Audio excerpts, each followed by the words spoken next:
Hi everyone, licensed professional counselor Robert Bryan here. I'd like to talk to you today about how we can get stress relief going, how we can kick it in gear for our bodies. Physical stress relief. So what is physical stress relief? It involves movement of the body, health, nutrition, and rest. So first tip I can offer is let's make sure we get in some exercise because emotion can be determined by motion. If we're inside all day, if we're trying to stay inactive, if we're sedentary, if we're stuck at a desk or whatever, that can lead to higher rates of depression, of anxiety, of obesity. It can cause a lot of negative things to happen to our bodies, which in turn negatively impact our minds and negatively impact our hearts, our souls, everything. It can play a big part in our lives. So let's make sure we get moving. Now let's try to be as active as we can. I don't mean you have to run the New York City Marathon, but try to get 10 minutes in a day or little sets of 10 minutes. I know it's recommended you get about 30 to 60 minutes a day, but sometimes it's not realistic for everyone. But you can find time to get in a 10-minute walk during your lunch break. Then when you get off of work, go get another 10 minutes in. Just something as little as that. Try to get moving. Try to get in motion. Try to find something you enjoy doing, something you look forward to. It could be anything. It could be just walking. It could be aerobics. It could be playing a certain sport. Whatever you can find that works for you, just find what works for you and get after it. Just make sure you get moving.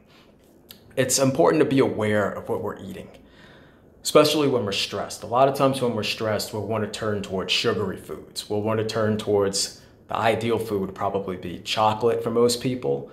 But the thing is, eating those foods, it might provide little temporary relief, but in the long term, it's going to hurt us. It's going to negatively affect us. So how do we avoid that? Do you want to just scrap sugary foods and chocolate and all that from your diet completely? No, I wouldn't say do that. I wouldn't say make a wholesale change. But what I would say is try to make a little small incremental change. So instead of eating chocolate or some sugary food throughout the day, let's try to include one fruit, one vegetable a day. Is there an apple you like to eat or bananas, whatever? Let's try to throw that in there. Just one little small incremental change can play a big part in our overall physical well-being. Next, how much time do you take for yourself? You know, a lot of times, especially once we have children, we get married, we have families, or even, without that, when we just have our daily responsibilities for work or whatever, many times we don't have a lot of time to ourselves. So let's make sure you find time for yourself, even if you have to go in another room in the house and just listen to some music, just for 10, 15 minutes, just something small like that. That can play a big part in your physical well-being. It can change your mood. It can help you calm down. So let's make sure we make time to do that. And how much are you sleeping?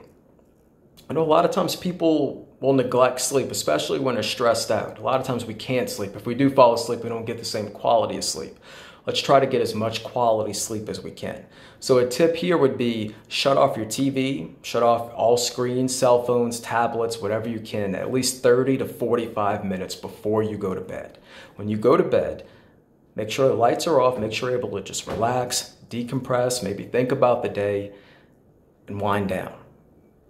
Over time, you will get better quality sleep doing that.